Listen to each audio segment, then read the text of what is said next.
नमस्कार दोस्तों, स्वागत है आपका आपके अपने यूट्यूब चैनल अनविल शिक्षा में। आपको आपकी स्क्रीन पर दिख रहा है कहानी, यानी कि आज हम करने वाले हैं क्लास 12 अभिव्यक्ति और माध्यम टर्म 2 का पहला टॉपिक, कैसे लिखें कहानी।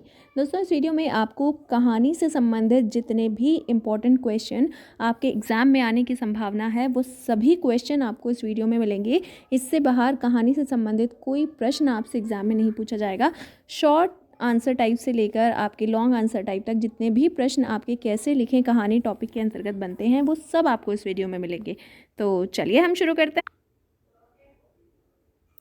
सबसे पहले कहानी की परिभाषा स्पष्ट कीजिए, यानी कि कहानी का क्या अर्थ है या कहानी की परिभाषा। कहानी साहित्य की ऐसी गद्य विधा है। सबसे पहले तो आप ज़रूर याद रखें कि कहानी एक गद्य विधा है जिसमें जीवन के किसी एक अंग विशेष का मनोरंजनपूर्ण चित्रण किया जाता है। कहानी एक साहित्यिक विधा है जो अपने सीमित क्षेत्र में पूर्ण एवं स्वतंत्र और प्रभावशाली है। राइट। कहानी में मानव जीवन की कथा होती है। मानव जीवन की मानव जीवन के किसी भी पक्ष की कथा ली जाती है। अलग अलग विद्वानों और लेखकों ने कहानी की विभिन्न परिभाषाएं दी हैं, परंतु कहानी की परिभाषा को लेकर कोई एक निष्कर्ष पर नहीं पहुंचता। प्रेमचंद ने कहानी की परिभाषा जो दी है वो इस प्रकार दी है, क्योंकि आप जानते हैं कि प्रेमचंद खुद में एक बहुत बड़े कथाकार, बहुत बड़े कहानीकार हैं। उन्होंने कहानी की क्या परिभाषा दी है? कहानी एक रचना है जिसमें जीवन के किसी अंग, किसी एक मनोभाव को प्रदर्शित करना ही लेखक का उद्देश्य होता है। उसका चरित्र, शैली, कथा विन्यास सब उसी भाव को पुष्ट करते हैं। अर्थात किसी घटना, पात्र या समस्या का क्रमबद्ध ब्यौरा जिसमें परिवेश हो, द्वंद्वात्मकता हो, कथा का क्रमिक विकास हो, चरम उत्कर्ष का बिंदु हो, उसे कहानी कहा जा सकता है। ये हुई आपकी कहानी की परिभाषा है, कहानी का अर्थ। और ये है दोस्तों आपका मोस्ट इम्पॉर्टेंट क्वेश्चन इस चैप्टर का, कहानी के तत्व। ये दोस्तों मोस्ट इम्पॉर्टेंट क्वेश्चन है और अक्सर पूछा जाता है, कहानी के तत्व कौन से हैं, या ये प्रश्न इस तरह भी पूछा जाता है, कहानी की तात्विक समीक्षा कीजिए। कहानी के दोस्तों 6 तत्व हैं, आप ज़रूर याद रखें। कहानी के 6 तत्व हैं: कथानक या कथा वस्तु, पात्र योजना या हम चरित्र चित्रण भी कहते हैं इसे, संवाद योजना या कथोपकथन, देश काल और वातावरण, उद्देश्य और भाषा शैली। आप इन 6 तत्वों को ज़रूर याद रखें। ये मोस्ट इंपॉर्टेंट क्वेश्चन है। अब हम इन तत्वों के बारे में डिटेल से पढ़ेंगे। कथानक या कथा वस्तु। सबसे पहले आपका कथानक, ये कहानी का पहला और सर्वप्रथम तत्व है। कहानी में आरंभ से अंत तक जो कुछ कहा जाए उसे कथानक या कथा वस्तु कहते हैं। कहानी में घटित होने वाली घटनाएं ही उसका कथानक होती हैं। ये कहानी का मूल आधार होता है, यानी कि कथानक के बिना कहानी का कोई मतलब नहीं होता। कहानी का जो मूल आधार है वो सबसे इम्पॉर्टेंट चीज़ उसमें कथानक होता है। इसे आरंभ, मध्य और अंत 3 भागों में विभाजित किया जा सकता है। इसके बाद दूसरे नंबर पर आपका आता है पात्र योजना या चरित्र चित्रण। ये कहानी का दूसरा प्रमुख तत्व है। कहानी में पात्र योजना कथानक के अनुरूप होनी चाहिए। कहानी में नायक और नायिका 2 पात्र होते हैं, अन्य इसके सहायक पात्र होते हैं। यानी कि कहानी जो होती है वो 2 मुख्य पात्रों के इर्द गिर्द घूमती है, नायक और नायिका, और बाकी जो दूसरे पात्र होते हैं वो सहायक पात्र होते हैं। पात्रों के द्वारा ही लेखक अपना उद्देश्य स्पष्ट करता है और समाज को संदेश देता है। आगे चलेंगे तीसरे तत्व पर, संवाद योजना या कथोपकथन। संवाद का शाब्दिक अर्थ है परस्पर बातचीत, यानी कि संवाद शब्द का मतलब ही है बातचीत करना। कहानी में पात्रों के बीच हुई परस्पर बातचीत को संवाद या कथोपकथन कहते हैं। इम्पॉर्टेंट लाइन है, पात्रों के बीच हुई बातचीत को हम संवाद या कथोपकथन कहते हैं। ये कहानी का तीसरा प्रमुख तत्व है।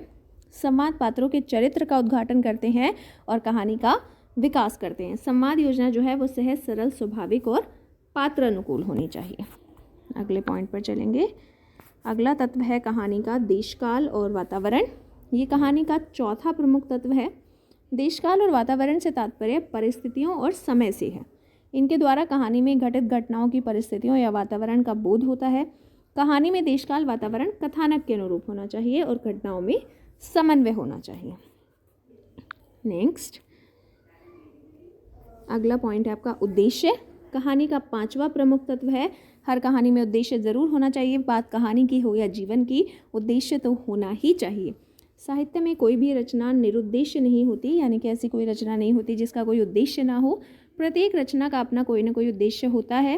इस प्रकार कहानी भी एक उद्देश्यपूर्ण रचना है। कहानी में लेखक अपने पात्रों के माध्यम से उद्देश्य स्पष्ट करता है। नेक्स्ट, भाषा शैली। ये कहानी का महत्वपूर्ण तत्व है। कहानी में भाषा शैली जो है वो सहज, सरल, स्वाभाविक, पात्र अनुकूल और विषय अनुकूल होनी चाहिए। इसमें सहज और सामान्य शब्दावली का प्रयोग होना चाहिए, यानी कि जो भाषा है वो कोशिश करनी चाहिए कि वो आसान रहे, आसानी से समझ आ सके। अगला प्रश्न, कहानी में पात्रों या चरित्रों का क्या महत्व है? कहानी में पात्रों या चरित्रों का बहुत महत्व है। और क्या महत्व है? देखें, पात्र कहानी के मूल आधार होते हैं, यानी कि अगर पात्र ही नहीं होंगे तो आप कहानी का विकास नहीं कर सकते। पात्र कहानी को गतिशीलता देते हैं, मूल आधार गतिशीलता, उद्देश्य स्पष्ट करते हैं, पाठकों को संदेश भी पात्र देते हैं और कहानी को समापन की ओर ले जाते हैं। दोस्तों, ये जो है पांचों पॉइंट, अगर ये प्रश्न आपसे 5 नंबर में पूछा जाए तो आप इन्हीं प्रश्नों को बड़ा करके लिख सकते हैं। आप हेडिंग बना सकते हैं, मूल आधार, जैसे पहला ही है कि पात्र मूल आधार होते हैं, आप इस तरह हेडिंग बनाकर फिर आप आगे एक्सप्लेन कर दीजिए कि जो पात्र होते हैं वो कहानी के मूल आधार होते हैं, पात्रों के बिना कहानी का विकास नहीं हो सकता। इस तरह से आप इन्हीं 5 पॉइंट को बढ़ाकर 5 नंबर में इस प्रश्न को बना सकते हैं। और अगर 2 नंबर में पूछा जाए तो आप इसी तरह से 5 लाइनें छोटी छोटी लिख सकते हैं, यानी कि इस प्रश्न को आप 2 नंबर से लेकर 5 नंबर तक के लिए तैयार कर सकते हैं। अगला प्रश्न, कहानी की भाषा शैली कैसी होनी चाहिए या कहानी की भाषा शैली की क्या विशेषताएं हैं? कैसी भाषा शैली होनी चाहिए, इसी तरह से ये प्रश्न को भी आप 2 नंबर से लेकर 5 नंबर तक बढ़ा सकते हैं। कहानी की भाषा शैली की विशेषताएं, सबसे पहले सहज और सरल होनी चाहिए, यानी कि ऐसा नहीं है कि आप बना रहे हैं कहानी सामान्य वातावरण की और आप उसमें संस्कृत भाषा या कोई ऐसी कठिन भाषा डाल दें जो पाठक है उसे समझनी मुश्किल हो जाए। स्वाभाविक होनी चाहिए भाषा शैली, पात्रों के अनुकूल होनी चाहिए, जिस तरह का पात्र आपने लिया है भाषा भी उसी के अनुकूल होनी चाहिए, विषय के अनुकूल होनी चाहिए और प्रसंग अनुकूल होनी चाहिए। राइट, यानी आपकी भाषा सहज और सरल होनी चाहिए, पात्रों के अनुकूल होनी चाहिए, विषय के अनुकूल होनी चाहिए, स्वाभाविक होनी चाहिए और प्रसंग अनुकूल होनी चाहिए। अगले प्रश्न पे चलेंगे, कहानी का हमारे जीवन से क्या संबंध है? कहानी का मानवीय जीवन से घनिष्ठ संबंध है। किस तरह से संबंध है? आदिम युग से ही कहानी मानव जीवन का प्रमुख अंग रही है। मानव जीवन का एक ऐसा अभिन्न अंग है कि प्रत्येक मनुष्य किसी न किसी रूप में कहानी सुनता और सुनाता ही है। विचारों का आदान प्रदान संसार का अनूठा नियम है। बिल्कुल, हम विचारों का आदान प्रदान करते हैं और बचपन से ही आप कहानियाँ सुनते हैं और बड़े होने के बाद आप उसे सुनाते भी हैं। इसलिए संसार में प्रत्येक मनुष्य में अपने अनुभव बांटने और दूसरों के अनुभव जानने की प्राकृतिक इच्छा होती है। प्रत्येक मनुष्य अपने विचारों और अनुभवों और वस्तुओं का आदान प्रदान करता है। हम अपनी बातें किसी को सुनाना और दूसरों की सुनना चाहते हैं। इसलिए ये सत्य है कि संसार में प्रत्येक मनुष्य में कहानी लिखने की मूल भावना होती है। ये दूसरा सत्य है कि कुछ लोगों में इस भावना का विकास हो जाता है और कुछ इसे विकसित करने में समर्थ नहीं होते। इस प्रकार कह सकते हैं कि कहानी का मानवीय जीवन से अटूट संबंध है। अगला प्रश्न, कहानी की ऐतिहासिक पृष्ठभूमि स्पष्ट करें या कहानी के इतिहास पर नोट लिखें या कहानी के इतिहास के बारे में बताएं, यानी कि कहानी का क्या इतिहास है, किस तरह से कहानी का विकास हुआ है। तो देखिए, कहानी का इतिहास उतना ही पुराना है जितना कि मानवीय इतिहास, क्योंकि कहानी मानवीय स्वभाव जितना कि मानवीय इतिहास, क्योंकि कहानी जो है मानवीय स्वभाव और प्रकृति का अटूट हिस्सा है। कहानी सुनने और सुनाने की प्रवृत्ति मनुष्य में आदिम युग से ही है। जैसे जैसे मानवीय सभ्यता का विकास होता गया वैसे वैसे कहानी की आदिम कला का भी विकास होता गया। कथावाचक कहानियाँ सुनाते गए और श्रोता उनकी कहानियाँ सुनते गए। प्राकृतिक रूप से मनुष्य एक कल्पनाशील प्राणी है, यानी कि हमेशा ही मनुष्य कल्पनाएं करता है अपने जीवन को लेकर। कल्पना करना मनुष्य का स्वाभाविक गुण है। धीरे धीरे सत्य घटनाओं पर आधारित कथा कहानी सुनते सुनाते मनुष्य में कल्पना का मिश्रण होने लगता है, क्योंकि प्राय मनुष्य वह सुनना चाहता है जो उसे प्रिय होता है। प्राचीन काल में किसी घटना, युद्ध, प्रेम आदि के किस्से सुनाए जाते थे और श्रोता इन किस्सों कहानियों का आनंद लेते थे। धीरे धीरे ये किस्से ही कहानियों का रूप धारण करते चले गए। इस प्रकार कहानी कला का धीरे धीरे विकास हुआ। अगले प्रश्न पर चलेंगे, प्राचीन काल में मौखिक कहानी की लोकप्रियता के क्या कारण थे? यानी कि प्राचीन समय में दोस्तों जो कहानी थी वो मौखिक रूप से अधिक सुनाई जाती थी, लिखित रूप कम था। तो क्या कारण थे उस लोकप्रियता के? पहला कारण, प्राचीन काल में संचार के साधनों की कमी थी, इसलिए मौखिक कहानी ही संचार का बड़ा माध्यम थी। प्राचीन काल में मौखिक कहानी धर्म प्रचारकों और संतों के सिद्धांतों और विचारों को लोगों तक पहुंचाने का बड़ा माध्यम थी। मौखिक कहानी समाज में शिक्षा के प्रचार प्रसार का भी साधन थी और साथ ही ये मनोरंजन का भी साधन थी। यानी कि इसमें आपके 4 पॉइंट बन रहे हैं। एक तो संचार का बड़ा माध्यम थी कहानी, दूसरा धर्म प्रचारकों और संतों के सिद्धांतों और उनके मतों को पहुंचाने का माध्यम थी, शिक्षा के प्रचार प्रसार का माध्यम थी और मनोरंजन का साधन थी। दोस्तों मोस्ट इम्पॉर्टेंट क्वेश्चन आ रहा है। एक क्वेश्चन जो शुरू में आया था वो बहुत इम्पॉर्टेंट था और ये प्रश्न भी इस टॉपिक में कैसे लिखें कहानी, इसमें बहुत इम्पॉर्टेंट प्रश्न है ये। कहानी का केंद्र बिंदु कथानक होता है, स्पष्ट कीजिए। कहानी में प्रारंभ से अंत तक घटित सभी घटनाओं को हम कथानक कहते हैं। ये कथानक की इम्पॉर्टेंट परिभाषा है। प्रारंभ से अंत तक घटित होने वाली सभी घटनाओं को हम कथानक कहते हैं। कथानक कहानी का प्रथम और महत्वपूर्ण तत्व है। सबसे पहला तत्व होता है कथानक। ये कहानी का मूल आधार होता है। इससे कहानी का प्रारंभिक नक्शा भी कहते हैं। ये भी आप ज़रूर ध्यान रखें। कथानक को कहानी का प्रारंभिक नक्शा भी कहा जाता है। जिस प्रकार कोई मकान बनाने से पहले नक्शा बनाता है, उसी प्रकार कहानी लिखने से पहले उसका कथानक लिखा जाता है। कथानक ही कहानी का केंद्र बिंदु होता है। सामान्यतः कथानक किसी घटना, अनुभव अथवा कल्पना पर आधारित होता है। सभी कहानीकार की बुद्धि में पूरा कथानक आता है और कभी कहानी का एक सूत्र आता है। केवल एक छोटा सा प्रसंग अथवा पात्र कहानीकार को आकर्षित करता है, इसलिए कोई एक प्रसंग भी कहानी का कथानक हो सकता है और कोई एक छोटी छोटी घटना भी कथानक की प्रमुख घटना हो सकती है। इसके बाद जो कहानीकार होता है वो घटना या प्रसंग का कल्पना के आधार पर विस्तार करता है। ये सत्य है कि कहानीकार की कल्पना कोरी कल्पना नहीं होती, ये कोई असंभव कल्पना नहीं होती है, बल्कि ऐसी कल्पना होती है जो संभव हो सके। कल्पना के विस्तार के लिए लेखक के पास जो सूत्र होता है उसके माध्यम से वो अपनी कल्पना को आगे बढ़ाता है। ये सूत्र लेखक को एक परिवेश, पात्र और समस्या प्रदान करता है। इसके आधार पर लेखक संभावनाओं का विचार करता है और ऐसा काल्पनिक ढांचा तैयार कर लेता है जो संभव हो सके। लेखक के उद्देश्य भी सारे के सारे मेल खा सकें। सामान्यतः कथानक में, ये भी इम्पॉर्टेंट लाइन है दोस्तों, कथानक में प्रारंभ, मध्य और अंत के रूप में कथानक का पूर्ण स्वरूप होता है। यानी कि कथानक के 3 भाग होते हैं, प्रारंभ, मध्य और अंत, और पूरी की पूरी जो कहानी होती है वो कथानक के इर्द गिर्द ही घूमती है।